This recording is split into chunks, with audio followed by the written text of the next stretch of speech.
you ever felt frustrated, overwhelmed, or stuck wasting time in admin instead of growing, leveraging, and scaling your business? Then this podcast is for you. Welcome to Delegate to Elevate, the podcast that's all about handing off what you don't need to do so you can focus on what you do best. So here's your host, Bonnie Schutz. Hello, everybody. I am Bonnie Schutz, your host of Delegate to Elevate, Get Done. Don't you love when I always turn my head like this when I say that? I just realized I do that. Anyway, please say hi to Jamie Weatherby, my guest today. Thanks for joining me, Jamie. Jamie and I met through a women's organization that is for successful business owners making 6, 7, and 8 figures. So she's awesome sauce, and I'm so happy she's decided to be a guest with us today. So let me tell you a little bit about her, and then we'll dive in. So Jamie is the founder of Weatherby Media and the creator of the Own It business systems. These systems offer 3 core solutions: the Own It marketing system, the Own It business management system, and the Own It accountability system. These systems are designed to streamline operations, enhance accountability, and simplify delegation. Amen. Empowering entrepreneurs to maximize their existing teams and set themselves up for peaceful, easy growth. Who doesn't want peaceful growth? As I look at my ring light. I love that. Thank you again for joining me today.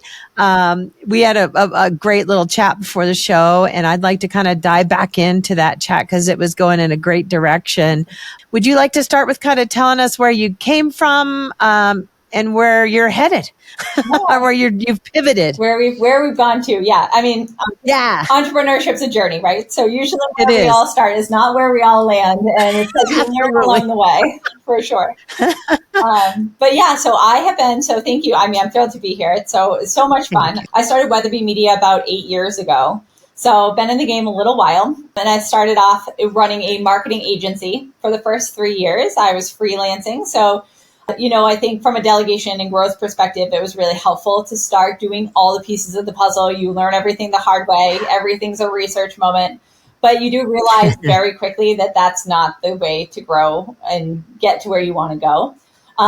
Interesting, actually, I don't know if this is most people's story, but when I had my full-time job and I was trying to get to a size business where I felt confident in taking the leap and going all in, I actually hired 2 staff, so delegating before I even quit my job. So that's cool. I haven't heard that. Yeah, I was at it happened really organically. It was nice. I was at a friend's house, and I was just like, my business is not quite big enough to be able to take full time and have me feel confident there. But it's also simultaneously killing me because it's too big to be a side hustle. I was like caught in the middle. And she at the so she at the time definitely a conundrum. Super hard. I was like I'm like stuck here and I don't know what to do. So she was a stay-at-home mom at the time. Her husband was traveling active duty military. And she was like, I would kill anything besides color for like a little bit. So she was my first hire, was my good friend, and she grew with me for a long time. Yeah, nice. So I ended up quitting my job thanks to her. Honestly, she helped me get over that friction point. We grew to a team of 9, combination of W-2s and subcontractors, size marketing agency.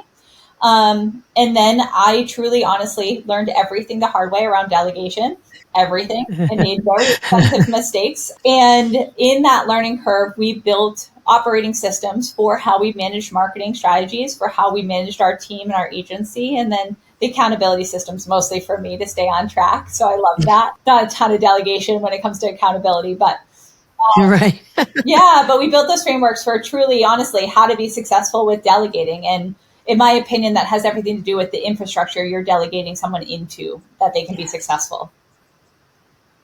Absolutely. Oh my gosh, I love that. I too started my company as side hustle in a total different realm. So first of all, I did totally switch from where I started. My partner at the time and I used to sneak into like conference rooms and do our side hustle. Oh, I do that too. I book conference rooms. Be like, I have a meeting, and I'm really like trying to do a sales call. Like, yeah. So Matt, if you're listening, watch your employees in the in the conference rooms. That's my old boss. That's so funny. And I too have been in business about 8 years, 10 if you count the 2 years as a side hustle. Okay. But yeah, I love that you actually heard it. I have not heard that. And I'm having all these like very cool moments in the delegation stories I'm hearing from guests. Yeah. And that's kind of cool. Yeah. I like that. Like you had this vision, but you just weren't in the space to, take that leap of faith and leave your full-time job. And that's really kind of true to what happened to me and my partner. Like I was and she wasn't. And, like we're close to the same age. But God bless her. I was in my late 40s. She was same age, but had like a 5-year-old child. I already was an empty nester. So my stars aligned, but she couldn't quit. And that's kind of what fizzled out our partnership because I was like, I need out of here. But I never would have thought, but at least there was 2 of us. And, she had a closed door office that she could do anything. And I was in the cubicle. But yeah, I love that. I mean, that is a very cool concept, the way that materialized. It was interesting. And then putting that into systems that you can now, that you've mastered, that you can now offer to people. Yeah. Right? Yeah. Oh my gosh. It's been very fun. It's been a cool journey. I realized, I loved marketing. I loved running the agency, but I realized I have a project management background. Again, I learned things very much the expensive hard way in the agency by not having the tools to successfully delegate. And it was funny because a lot of times, when something would go awry, it was because I didn't set clear expectations. I didn't have a clear roadmap. Yeah. I didn't put the person that it went awry with in a situation where they could be successful. And I think that's where the systems part and why I'm so systems minded and process minded is because if you don't have that, you're setting the person you're delegating anything to totally up for failure. Yeah, you're putting them totally in that spot. So. I didn't realize that until I started matching my team, in my agency with clients, with the just faith and hope that things are going to work. But, then, you learn the art of qualifying your clients. Yeah. What systems do you have in place before you hire this person? Right. Do you have a good onboarding process?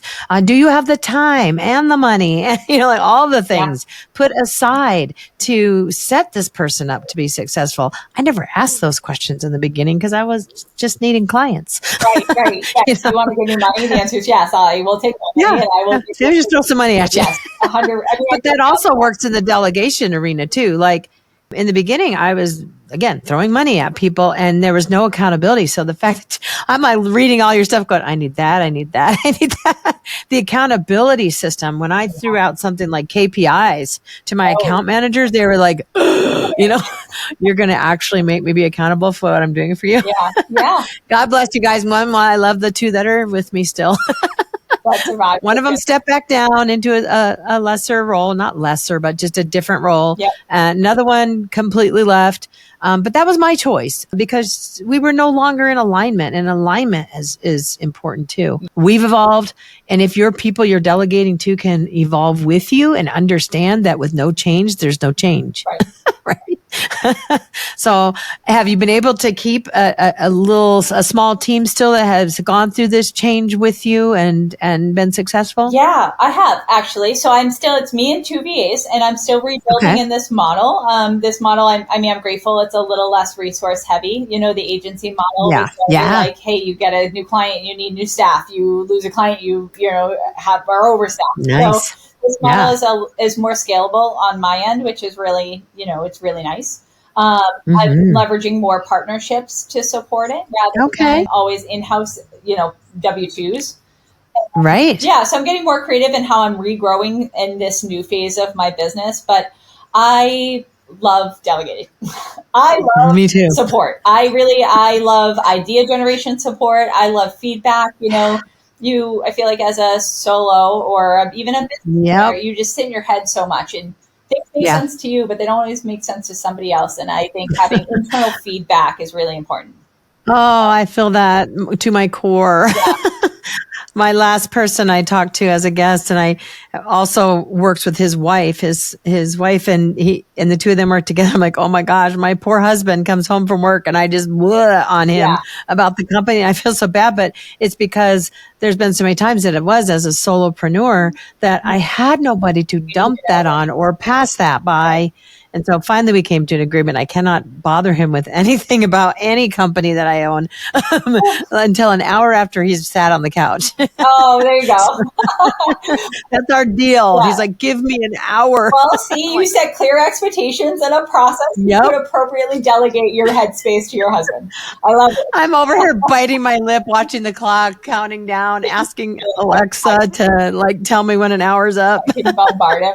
And I'm like, I love that though. And I think spouses hold a very special, spouses of entrepreneurs deserve a very special place in all of our lives because it's hard, I think, to always support somebody because your brain never stops. Yeah. There's no on, there's no off. It's just constant. But having people in your business, my husband's in law enforcement. So I'm like, he's great with like human advice and people feedback and manage it. Like with the human element. I mean, it's hard. When you're in law enforcement, you just deal with the basic. My brother's like that. He can stay so in the middle and just be the mediator and talk so calmly and all that jazz, I love that. So he's great with the people part, but in his defense, and he'll always say this, he's like, but our worlds couldn't possibly be more different. You know what I mean? So, which is kind of the same here too. Yeah. And it's kind of funny when, coming me 30 years in corporate and then becoming, this with all my corporate junk in my brain. Yeah. He's been kind of more the blue collar / white collar, but not corporate-y. Like he's techie and also handyman-y for United Airlines. So it's like, I really want to pull out the techie stuff from him, but he really wants to give me the the admin and the corporate side. I'm like, okay, thanks, honey. Yeah.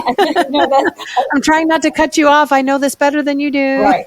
Well, and that's just where, when it comes to delegating and still having people in your business, it's nice to have somebody who's in the weeds of your business with you to be like, hey, are you receiving this the way I think I'm putting it out? Or what is your opinion on this? Or is this going the way I think it is for you now that you're using the process, the system, the tool, the whatever. So, and those fact that like, your partner can never give you because they're not unless they're your business partner also, right? Unless they're with me all day long. Right. Which is hopefully the dream one day when we retire early and we both just run the business. But I mean, it seems like both of us have come a long way. And I think you and I have been, like in business about the same amount of time. So it's neat to see that in this amount of time, which is a little less than a decade, both of us have really leveled up. And that's what this thing is about. It's about building your delegation muscles. And you start out with the 5 pound weight and then you become the pro bodybuilder if you want to, or you're happy to be somewhere in the middle like me. Right. And I find myself saying the same darn thing. And I'm sorry to all my listeners, but I always say like, doctors are the worst patients. I, being an EA in the past for 30 years, I was horrible at the beginning with delegating because I was always delegated too. Yeah. And so imagine making that mind flip, That was really hard. That was not my experience. I feel like I was like, oh my God, you could do this and you could do that. I know. What am I doing? I don't like doing any of this stuff. Maybe I could find something. That's what I did. Stuff I didn't like. So the first thing was bookkeeping. Yeah, get rid of it for sure. Get rid of it. Yeah. There's that Eisenhower matrix or method. Is that what matrix? I think where is it super important? Get it done. Yeah. If it's important but not urgent, work on it, or however the 4 boxes work. Yeah. That's something that I've been trying to start to think about putting into my business more. I'm sure with your mind and project management background, you think a lot systematically like that too, putting things into buckets and color coding and all that. And if that works, go for it. I'm sure your system that you've created has all those kind of fun bells and whistles.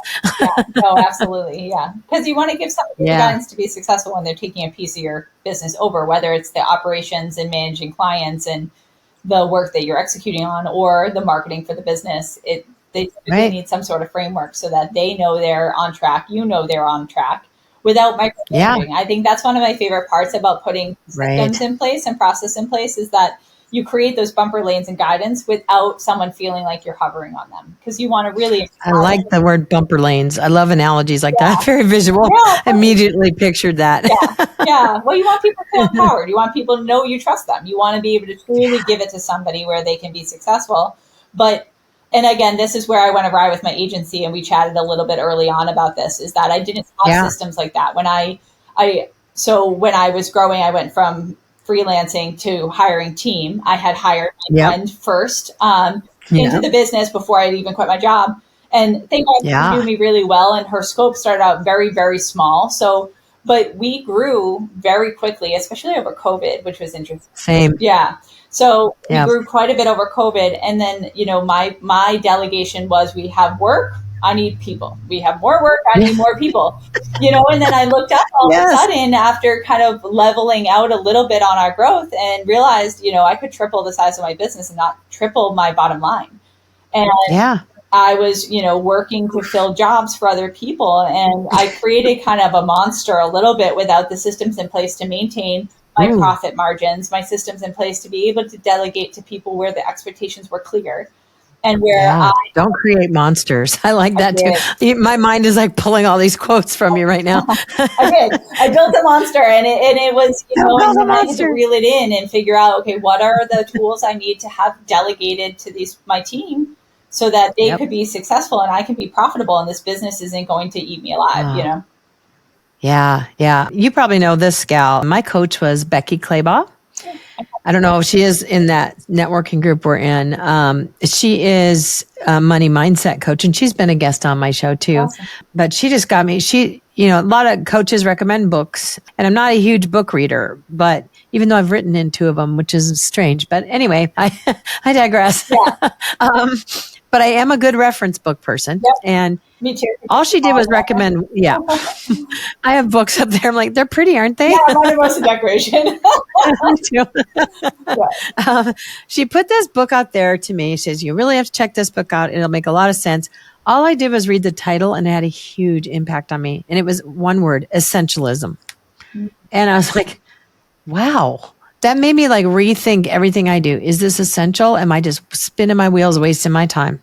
And that played into everything I either delegated or had, team members doing for me, which is delegation, but whatever, having them create that for me. Yeah. It was like, and then now I delegate my calendar to my brain on, is it essential? And then it's like, so that day my brain's like, so I don't feel like meeting with this person because I love talking to her, because then I'm going to waste 5 hours talking when I could have been working on the business, that kind of thing. Yeah. So, it's amazing the power of a word. Mm-hmm. But I love that. Don't build a monster.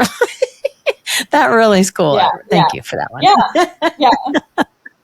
Oh my goodness. So I think what I would ask lastly, of course, folks, I'm going to share all of Jamie's information, below for you to follow her, enlist her services, that kind of thing. But if you had to give a couple takeaways from today, other than the ones that I shouted right back out to you when I interrupted you, what would you say is something that if a person's ready to build that delegation muscle, and they've already been able to get to the 25-pound weight, but they want to get to 100, but they want to be successful, I can kind of surmise just because of what we talked to, but I'd like you to maybe reiterate, and let's just do a mic drop and just tell people, a couple of things that they really should think about, when they're beginning to delegate or expanding their muscles. 100%. I think mine's a 2-parter. So when it came to delegation, what I have found to be super powerful, and I would love your insight on this, but is when I wanted to get something off my plate, it always felt like more work to teach somebody and to get from, here to there. So I learned to record my work and talk through it while I'm doing it. You read my mind. Yeah, so you're like, hey, I want someone to take this over next time while I'm doing it this time. I'm going to record, if you're doing the work actively while you're recording and talking through it, it's not going to take, it might take you, 20% more time because you're going slower and because they're asking questions in the middle. Yep. That, or even I'm a big pre-recorded video fan. Like, let me record it when I'm, I'm in the middle, I'm working at 10 p.m., but this is something I want off my plate. So I'm going to record the video, extract the audio, let ChatGPT write out the steps based on the audio I went through, and then give it to somebody. So that's my So you delegate in that point. You're delegating to ChatGPT, which is amazing. I delegate to her a lot. Yes. She is my favorite business partner I've ever had. She's my best friend. Yeah, totally. So that's my favorite way of getting things from me to somebody else in a way that doesn't slow me down too much. Agreed. So that's thought one. Thought two, and this is again where I say I built the monster, is especially if you're bringing somebody in that's, where your revenue model is, if they're supporting clients. So where my pitfall was I flat rate billing for our clients, but I paid my team hourly. I did that too. Yeah. Well, I'm listening. Well, and it's not that that's a bad model, but what you have to do is know how many hours can you pay that person before you're no longer profitable. And in my business systems that we build for our clients, and where I finally learned, so I put that into place into my business, because I had time tracking in one tool and project management in a totally separate tool. So there's no guidelines or bumper lanes to say, hey, this is a 5-hour job, not a 25-hour job. So I found once I finally put that in place, I had a staff person that was religiously, one of the more egregious examples was logging 42 hours on average to a client that we did 11 social media posts for. I was like, okay, I can tell now, right? But I didn't have the systems in place, nor did I set the expectation with her that this is not a 42. That seemed obvious to me, but like this hour project, this is a 2-hour project. So that, and then I found out 3 of our clients, I was paying my team more than what the client was paying me. Oh, so So if you're lessons learned for sure. Learned. So even when it comes to ambiguous projects or admin type work or whatever, when I have my project management, I always put a guesstimate of time. So we have a check-in moment. Hey, I think this is about an 8-hour project. If you're coming up on 8 hours and you're not, close to being done with that, let's talk about the progress and what's happening here, and we can make an assessment. But you're my person. We think a lot alike. So everything was very open-ended. And if you don't have flat rate billing to your clients and flat rate billing to your team or contractors or whatever, you can close your profit margins to next to nothing really, really quickly. That's great. And that's what happened. Mine was a little bit different model where I always made sure I got my BAM, which that's another acronym inside my business for bare minimum. Yeah.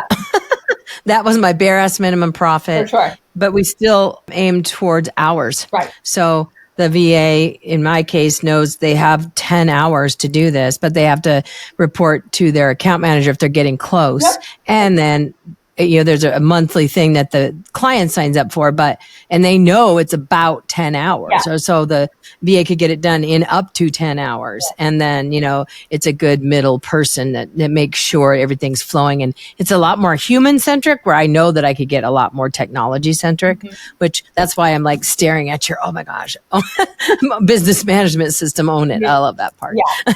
Yeah. That's cool. So, oh my goodness. My 2 recommendations. I love it. Well, we'll be sure to mention those in some social media posts for you. Awesome. And folks, if any of this is just, striking a chord, resonating with you, you'd like to learn more from Jamie, I'm happy to ask her back, and we can talk about something in particular on a certain subject that you really wanted to touch on or anything like that. But thank you again for being here. I really appreciate it. Absolutely. And listen, share, tell a friend, subscribe, all that good stuff. And, and delegate to elevate so that you can get done. It's that easy. Take care, Jamie. Thank you so much. Thank you. Bye-bye. Bye. So that's it for today's episode of Delegate to Elevate. Head on over to Apple Podcasts or wherever you listen and subscribe to the show. One lucky listener every single week that posts a review on Apple Podcasts or iTunes will win a chance in the grand prize drawing to win a $15,000 private VIP day with Bonnie herself. Be sure to head on over to delegatetoelevatepodcast.com. That's with the number 2. And pick up a free copy of Bonnie's gift and join us on the next episode.